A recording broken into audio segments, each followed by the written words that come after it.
kitab Al-Fatawa Al-Kubra Al-Fiqhiyah, karya daripada Al-Imam Ibnu Hajar Al-Haytami, ulama Syafi'iyah rahimahullahu ta'ala wa nafa'anallahu bihi wa bi'ulumihi amin ya rabbal alamin. Monggo cek dalam juz kedua punya kami terbitan Darul Kutub Al-Ilmiyah, tepat pada halaman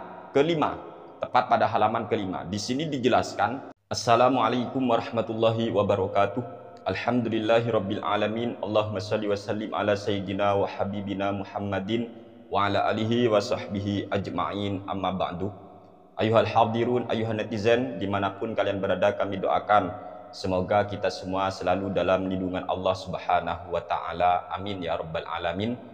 Pada kesempatan kali ini kami ingin menanggapi dan meluruskan pernyataan yang sudah disampaikan oleh Al-Mukarram Kyai Haji Ubaidillah Tamam hafizahullahu ta'ala wa atala umrah, amin ya rabbal alamin.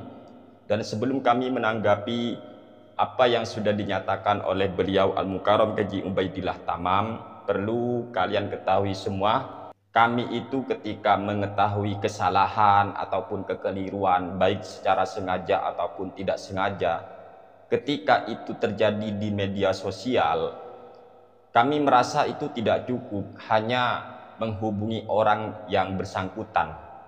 Mengapa begitu? Sebab mau tidak mau video itu sudah tersebar di medsos, dan tentunya para penyimak video di medsos itu banyak macamnya. Ada yang masih awam, tidak ngerti apa-apa. Nah, ini yang kami pikir orang awam. Ketika orang awam menyimak sebuah video, biasanya mereka itu, dan memang rasanya tidak mungkin tahu apakah benar pernyataan yang disampaikan oleh seseorang ini atau tidak. Mereka tidak ngerti kebenarannya. Oleh sebab itu, kami merasa kami ketika mengetahui kesalahan ataupun kekeliruan di media sosial, kami juga perlu menanggapinya di media sosial. Untuk apa? Untuk membendung dan menghentikan kesalahpahaman tersebut bagi orang-orang awam. Kalau bagi orang yang sudah ngerti, ya rasanya kami gak perlu. Kami rasanya sudah cukup, tidak bikin konten pun sudah cukup. Tetapi kalau sudah kesalahan itu tersebar di media sosial, maka kami merasa kasihan kepada orang awam, khawatir mereka akan mempercayai sesuatu yang sebenarnya salah, tetapi karena ketidaktahuan akhirnya mereka ikuti disebabkan mereka menganggap itu sebuah kebenaran. Begitu ya. Dan yang lebih utama lagi, kami sebelum menanggapi pernyataan daripada Al-Mukarram Haji Ubaidillah Tamam, kami mohon maaf ya Pak Kiai Ubaidillah Tamam yang mulia, bukan maksud kami untuk merendahkan, bukan Pak Kiai ya, bukan. Tolong dimengerti untuk Kiai Haji Ubaidillah Tamam. Dan sekarang mari kita masuk ke topik pembahasan. Apa sih yang dinyatakan oleh beliau Al-Mukarram Haji Ubaidillah sehingga kami harus menanggapinya? Berikut ini video daripada Al-Mukarram Haji Ubaidillah Tamam. Kita ini kan NU Mas Salihin Mas Yusuf, boleh menggunakan hadis maudhu li fadhil a'mal. Kita ini kan NU Mas Salihin Mas Yusuf, boleh menggunakan hadis maudhu li fadhil a'mal. Dalam video itu sangat jelas Al-Mukarram Haji Ubaidillah Tamam menyatakan kita ini kan NU.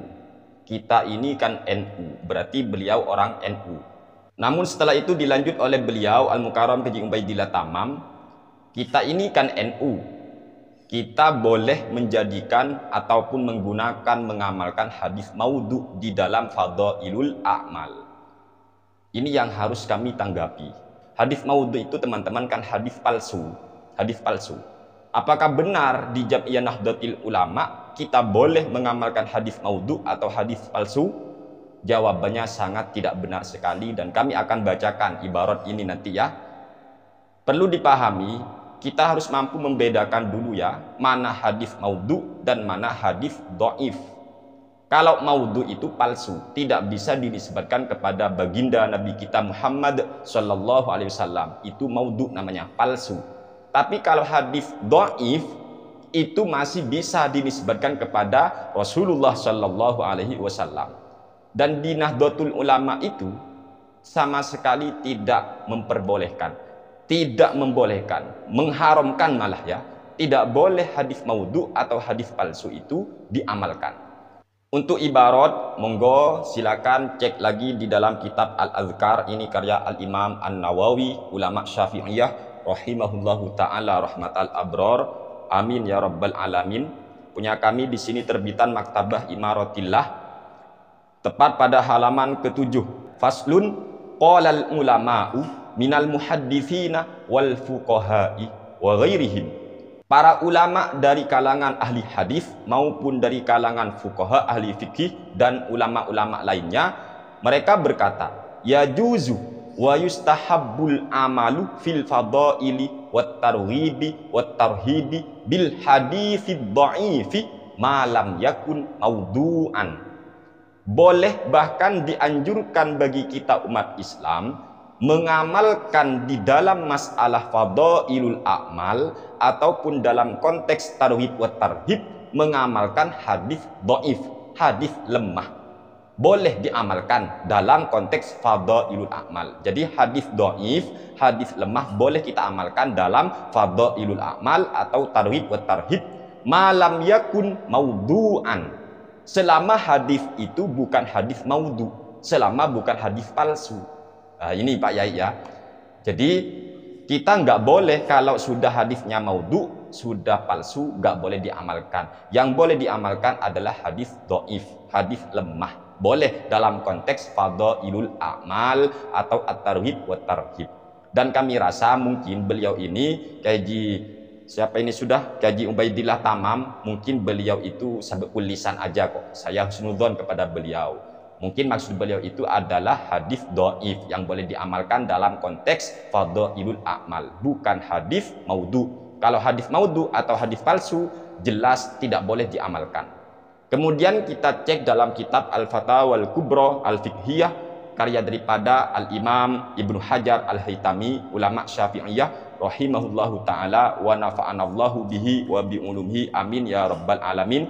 Monggo cek dalam juz kedua punya kami terbitan Darul Kutub Al-Ilmiyah, tepat pada halaman kelima.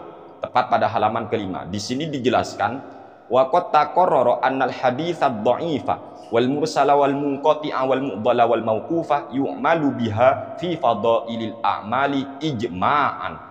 Sudah tetap, artinya sudah menjadi kesepakatan di antara para ulama sebagaimana yang sudah dinyatakan juga oleh Al-Imam An-Nawawi tadi ya, bahwa hadis dhaif, hadis lemah, hadis mursal, hadis munqati, hadis mu'dhal, hadis mauquf boleh diamalkan dalam fadailul a'mal ijma'an, menurut ijma' ulama, kesepakatan ulama.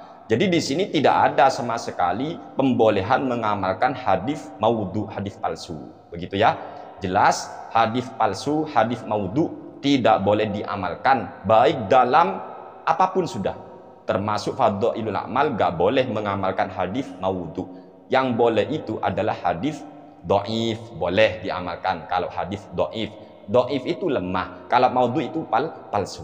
Dan kami meyakini, husnudzon kami, insya Allah beliau Kaji Ubaidillah Tamam hanya sekedar sabekul lisan lah. Karena bagi kami tidak mungkin sekali sekelas beliau Kaji Ubaidillah Tamam tidak mengerti perbedaan antara hadis dhaif, hadis lemah dengan hadis maudhu atau hadis palsu.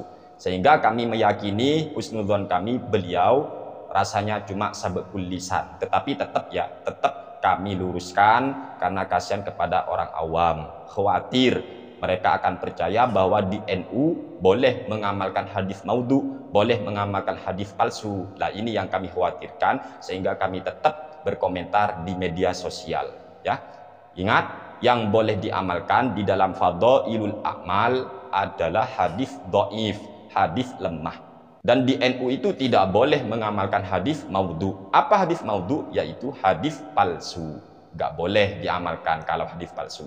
Sekian, terima kasih. Sekali lagi kami mohon maaf kepada beliau apabila apa yang kami sampaikan kurang berkenan di dalam hati beliau Kiai Ubaidillah. Mohon maaf ya Pak Yai, mohon maaf. Salam persaudaraan seiman seislam, lanjutkan perjuangan. Silakan, kita itu kalau ada yang benar kita saling mendukung, tetapi kalau ada yang keliru mari kita saling mengingatkan dan saling mengoreksi ya. Untuk apa semuanya? Biar Islam ini tetap terjaga, ajaran-ajaran para ulama tetap terjaga. Sekian, terima kasih dari kami Al-Fakir Muhammad Hasani Sani Uye ya. Kami mohon maaf yang sebesar-besarnya jika ada kesalahan, itu murni dari kami, kebodohan kami. Wallahu a'lam bishawab. Wassalamualaikum warahmatullahi wabarakatuh.